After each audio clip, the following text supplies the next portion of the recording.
Greetings and good afternoon or good morning, depending on where you are located at. And hello to everyone locally as well as globally across the board.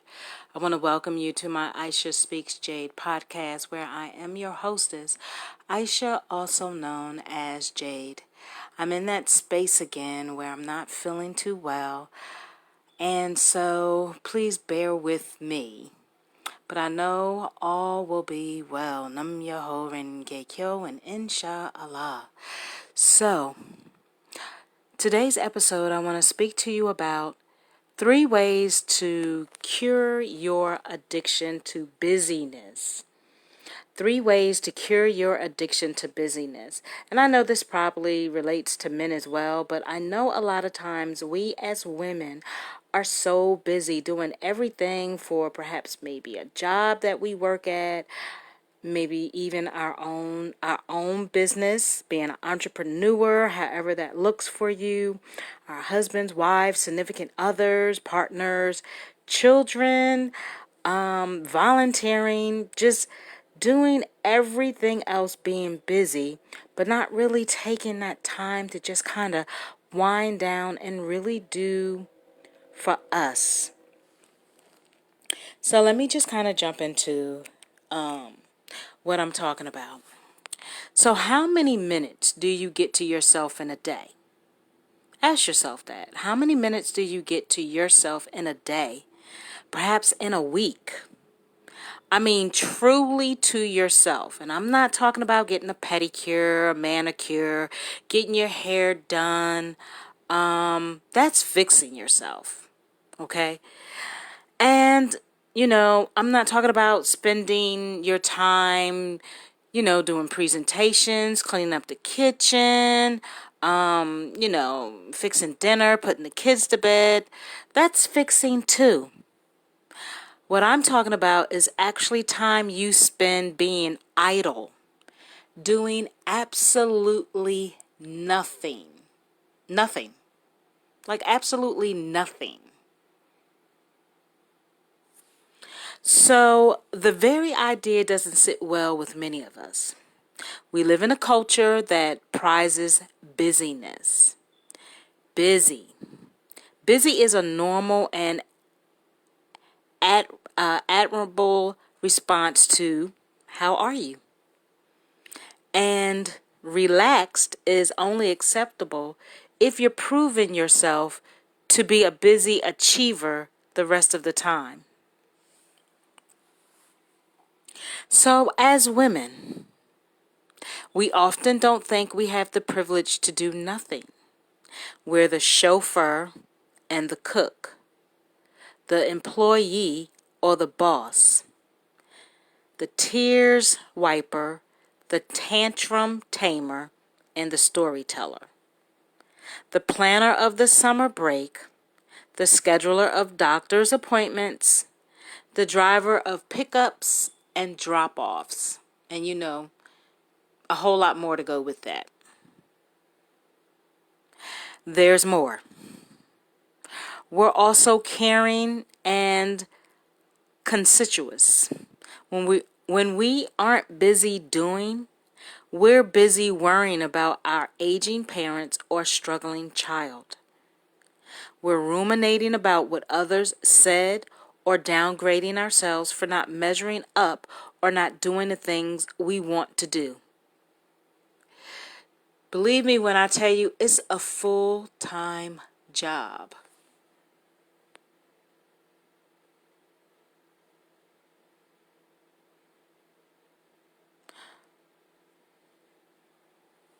So the disconnect with ourselves often begins in our very early years. Even as little girls, we reject parts of ourselves which our caregiver disapprove of, or wear the pink dress to make mommy happy. We then choose the subjects or friends they approve of, the career they value, the partners who will make them happy. We never get to know the person we are, or we hide her away.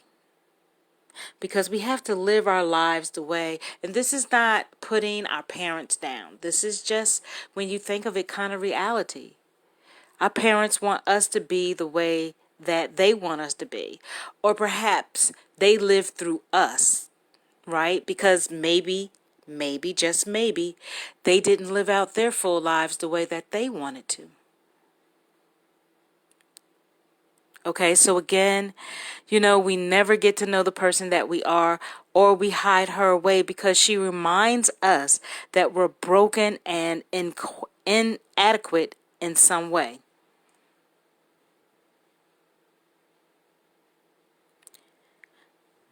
So it's natural to want to feel good about our appearance, work, or parenting.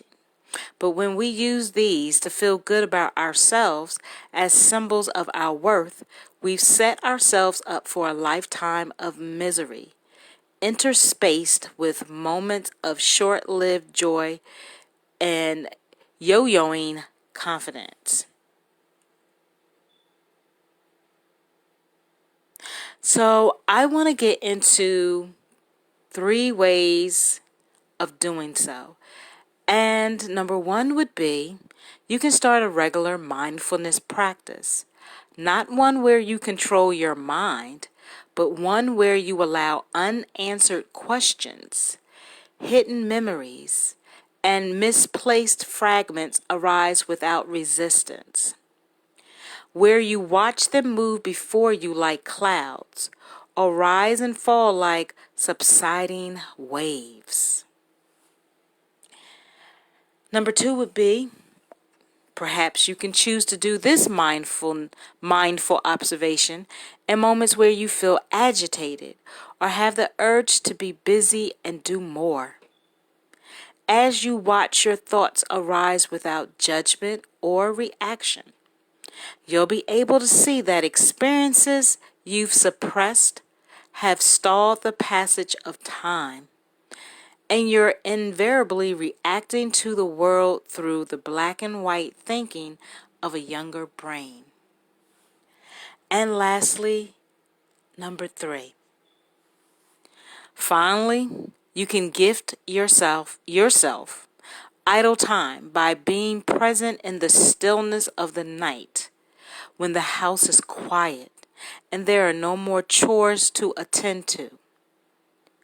Or perhaps in the wee hours of the morning, when our minds are more attuned to the bigger questions of the soul. Resist the urge to grab your phone and check your social media accounts. Because guess what? Your phone is still going to be there, and so is your social media account. Or perhaps plan your day and send out emails to your team. There will be a time for that too. But right now, your consciousness is awake. And like a wild animal, it'll stay only until the noise of the day scares it away. So how we spend our time determines how well we make sense of our lives. So I hope that resonated with you. I hope it touched your soul. I hope that it gave you something to think about for yourself, that taking care of yourself, you don't have to do anything. And I know that can be really hard, because I can speak from experience. I always like to include myself in the different episodes if I can. I'm always so busy. I come from cities that are fast-paced and always moving. And now that I'm in a city, well, I reside in the city of Atlanta, but even with that, it's growing. So everything is beginning to become very fast-paced. Where when I first moved here, it was a little bit slower paced, but the city is evolving, and people are moving from every other state to the city of Atlanta. And so there's so much more that's going on. Things are fast-paced. People are moving. People are rude. People are people, right? Work moves fast. Being your own boss moves fast. If you have a family, that's moving fast. It's just a lot. And sometimes we may feel that we're moving and thinking that we're getting somewhere, but really we're just not. So I say, try it for one day. Try not absolutely doing nothing. Nothing at all, just being in a space where you can relax. Maybe even take a bath, a bubble bath. Have some candles, some incense. Something that doesn't take a lot of strenuous work.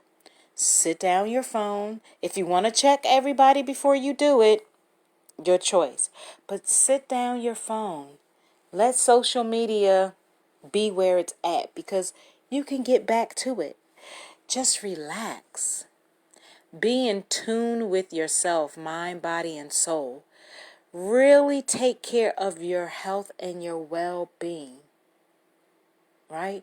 Where you don't have to stress so much about stuff. Have a brain that's in overtime all the time, right? And again, that's not about necessarily getting a mani or a pedi, getting your hair done.